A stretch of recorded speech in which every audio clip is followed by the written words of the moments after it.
urusan migas, urusan yang berkaitan dengan impor migas, urusan yang berkaitan dengan B20, B30. Saya ingin urusan yang berkaitan dengan defisit transaksi berjalan, defisit neraca perdagangan kita bisa diturunkan kalau impor migas bisa dikendalikan dengan baik.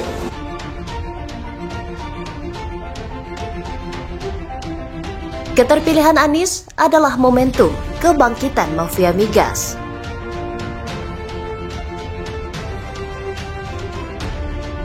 Dengan kemampuan pengorganisasian yang cukup juga baik, akan berjalan baik.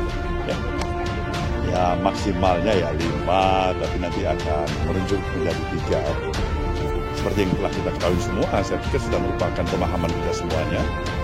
Mereka nanti akan teliti kembali, hingga akhirnya ada 3 nama yang mereka seleksi, dan itu menjadi kesepakatan pada semua DPW dan peserta Rakernas secara keseluruhan yang akan merekomendasikan kepada Ketua Umum KPU. Serikat pekerja juga punya hak untuk berpendapat. Kita tidak memperkarakan soal hak orang atau organisasi untuk berpendapat, tapi yang kita perkarakan adalah bagaimana pola gerakan, kenapa, tujuannya apa, motivasinya apa. Kenapa ketika korupsi habis-habisan di Pertamina sebelumnya? Kenapa kita banyak mafia? Serikat pekerja tidak segalak ini. Kenapa juga Pak Marwan Batubara tidak teriak sekeras ini? Anies punya popularitas dan elektabilitas yang cukup baik. Pasalnya, ia pernah menjabat sebagai gubernur ibu kota negara. Yang kita tahu sendiri bahwa DKI Jakarta lah provinsi yang paling banyak disorot oleh media. Orang yang bukan warga DKI meskipun belum pernah bertemu dengan Anies secara langsung, jadi tahu wajah Anies yang sesungguhnya. Karena nyaris setiap hari wajah Anies itu muncul di televisi. Ternyata selama ini Anies hanya pandai berretorika saja. Tapi ketika diberi amanah untuk mengerjakan sesuatu atau menyelesaikan masalah pendidikan, nggak becus juga.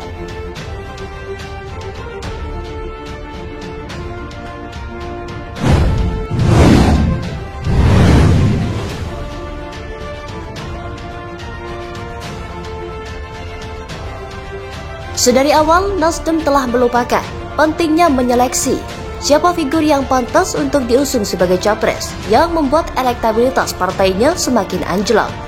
Anies memang populer, tapi apakah seorang Anies cukup layak menjadi capres? Itu memerlukan kajian yang mendalam. Secara pribadi saya menilai, Anies bukanlah manusia yang cukup layak mendapatkan dukungan menjadi orang nomor 1 di Republik ini, mengingat banyak dosa warisan yang telah ditinggalkannya. Sebagai menteri, dia menjadi orang pecatan, dan sebagai gubernur, dia hanya pandai ngedabrus, sehingga Jakarta menjadi provinsi ibu kota yang tidak diurus secara serius. Dan sebagai seorang intelektual, Anies lebih banyak membual, daripada memanfaatkannya untuk memperbaiki kondisi sosial dengan mempraktikkan simbiosis mutual terhadap masyarakatnya. Tapi jika menyangkut hal anggaran, manajemen Patgolipat, dia memang pakarnya. Sayangnya posisi Anies saat ini sangat diuntungkan dengan kinerja lembaga anti rasuah atau KPK yang seperti bebek lumpuh terkait indikasi banyaknya kasus penyalahgunaan anggaran yang sangat kasat mata. Hal lain tentang ketidaklayakan jika Anies diusung sebagai calon presiden adalah ancaman stabilitas keamanan negara ke depan. Hal ini dikarenakan kedekatan Anies dengan beberapa kelompok aliran garis keras dan dengan gerakan radikal yang intoleran. Seperti kedekatannya dengan organisasi FPI yang sekarang menjadi ormas terlarang. Anies resmi menjadi anggota Ormas Pemuda Pancasila yang sejarah terbentuknya dari gangster politik semi-resmi atau preman yang mendukung pemerintahan Orde Baru Soeharto. Seorang Anies juga punya kedekatan dengan ex-HTI dan napi teroris. Seharusnya Nasdem menyadari partainya bisa lolos parliamentary threshold tidak terlepas dari dukungan yang diberikannya kepada Jokowi dengan jargon pintarnya yaitu dukungan tanpa mahar atau walau bohong. Karena sudah menjadi rahasia umum bagaimana hengkangnya Nasdem dari koalisi pendukung pemerintah dengan membentuk poros baru yang mereka sebut dengan koalisi perubahan seperti saat ini, yang tidak lain dikarenakan lolosnya jabatan posisi Jaksa Agung dari genggaman kader partainya. Banyak yang menilai kalkulasi politik Paloh sebagai ketua umum telah menyikapkan bahwa ambisi yang dimiliki Surya Paloh lebih besar dari keberadaan partainya sendiri. Konfidensi yang nyundul langit telah membuat Surya Paloh hilang kendali untuk bisa berpikir rasional. Dengan latar belakang potensi partainya yang minim, ditambah kesembronoannya mendeklarasikan figur capres yang bertolak belakang dengan karakter kepemimpinan Jokowi, telah membuat elektoral partainya semakin anjlok signifikan. Sebagai partai modern dengan background nasionalismenya, Nasdem telah bersikap inkonsisten terhadap filosofi partainya sendiri yang mengusung jargon restorasi. Sehingga restorasi yang mengandung makna perbaikan, pemulihan atau perubahan, seperti nama yang digunakan untuk poros koalisi yang digagasnya. Dicurigai oleh banyak kalangan yang mengatakan bahwa Nasdem sedang berupaya merubah apa yang telah dilakukan pemerintahan saat ini.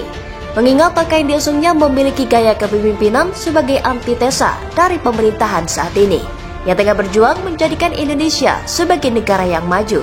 Sementara itu, sang badut yang ekstase karena dipicu mimpi besarnya untuk berkuasa, sibuk curi start dengan menebar pesona kesana kemari.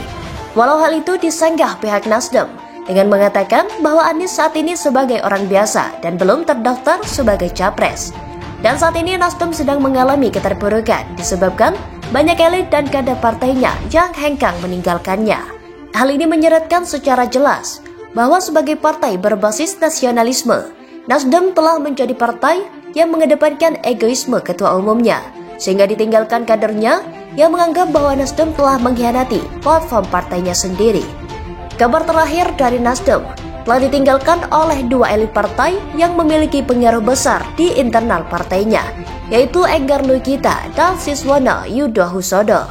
Terus terang saya curiga, keluarnya elit-elit Nasdem ini sangat erat hubungannya dengan sikap Nasdem yang mengusung Anies sebagai baca presnya, yang kalau kita telisik lebih dalam, dukungan Nasdem terhadap Anies tidak mungkin berdiri sendiri.